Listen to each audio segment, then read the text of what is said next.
నా అక్షతకి ఈ పెళ్లి ఇష్టం లేదు, అందుకే కన్నీళ్ళు పెట్టుకుంటుంది. వాళ్ళ అమ్మ మాట కాదనలేకే తెలిసిపోతుంది. మగవాడినైనా నేనే నా ప్రేమ విషయం బయటికి చెప్పనప్పుడు ఆడపిల్ల తన పెద్దవాళ్ళని ఎలా ఎదిరించగలుగుతుంది?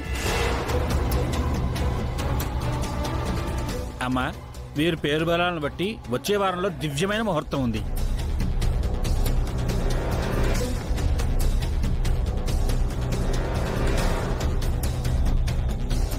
అయితే ఆ ముహూర్తమే ఖాయం చేయండి.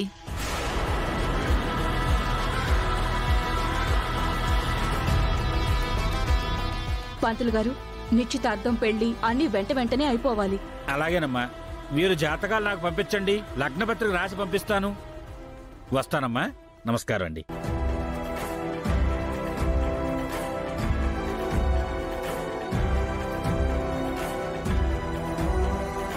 ఆహా, చరణ్ నా వాడైపోతున్నాడు. వైష్ణవి, మీ ఇంట్లో వాళ్ళకు కూడా చెప్పకుండా ముహూర్తాలు పెట్టేసుకున్నాం. ఏం పర్వాలేదు కదా? ఇది నా కూతురు పెళ్లి. నీలాగే ఒకరి పర్మిషన్ తీసుకోవాల్సిన అవసరం నాకు కూడా లేదు.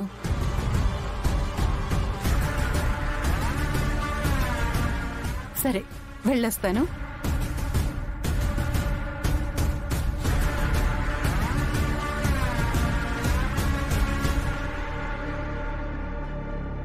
వస్తానా అండి?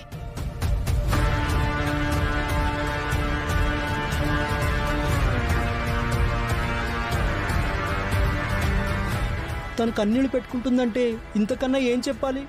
తనకి పెళ్లి ఇష్టం లేదు. ఇప్పుడు కూడా నువ్వు సైలెంట్గా ఉంటే ఎంతవరకు కరెక్ట్ చంటి? లేదు, చెప్పేస్తాను.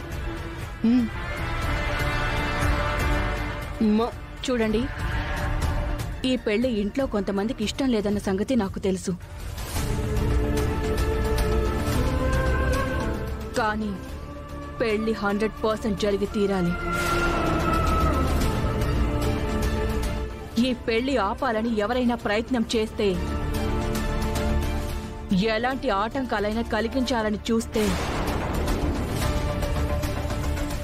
నేను ప్రాణాలతో ఉండను.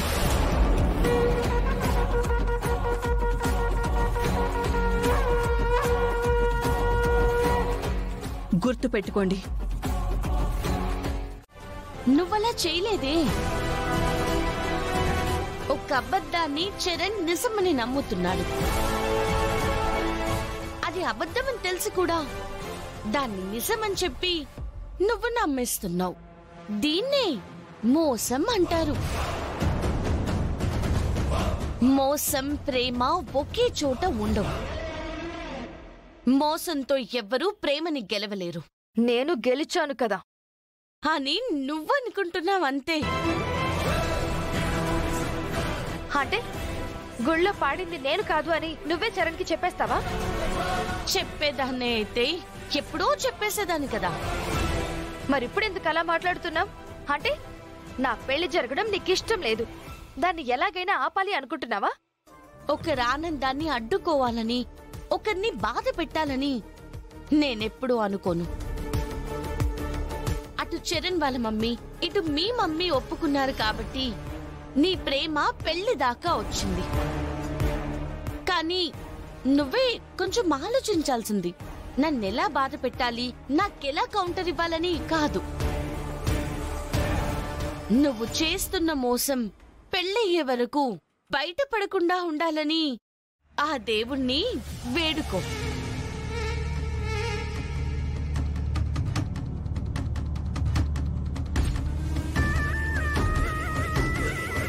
చిన్న చిన్న తప్పులు బయటపడుతుంటేనే ఇవాళ పీటల మీద పెళ్లిళ్ళు ఆగిపోతున్నాయి.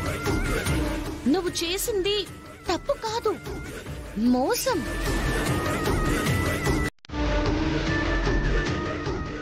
అది బయటపడితే నేను అక్షితను ప్రేమిస్తున్న విషయం ఇంట్లో చెప్పకుండా తప్పు చేశాను.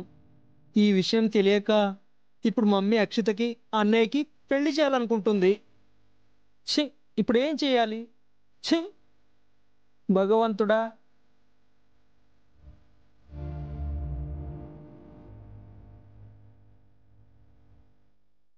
చంటి, ఇప్పటి వరకు నువ్వు చేసిన ఆలస్యం చాలు. ఇకనైనా అక్షితను ప్రేమిస్తున్న విషయం మీ మమ్మీకి చెప్పే. చెప్పాలనే ఉంది, కానీ చెప్పలేకపోతున్నాను. అదే ఎందుకని చూశావు కదా మమ్మీ ఏమందో. ఈ పెళ్లికి గాని ఆటంకం కలిగితే తను చచ్చిపోతానంటుంది కదా. ఇప్పుడు అమ్మ అన్నయ్యకి అక్షితకి పెళ్లి ఫిక్స్ చేసిన తర్వాత కాదు నేను ప్రేమించానని చెప్పి ఈ పెళ్లికి అడ్డుపడితే మా అమ్మకు పట్టుదల ఎక్కువ. తను అనుకున్న దానికి వ్యతిరేకంగా జరిగితే తను అన్నంత పనే చేస్తుంది. అప్పుడు నువ్వు అక్షితను దూరం చేసుకుని బ్రతకగలవా? బ్రతకలేను. మరి దీనికి ఏంటి సొల్యూషన్?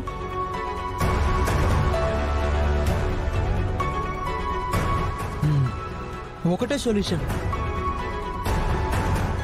అక్షితను దూరం చేసుకుని బ్రతకడం కంటే అందరికీ నేను దూరం అయిపోవడమే. అంటే ఆత్మహత్య చేసుకుంటావా? అవును, అదే పరిష్కారం. రే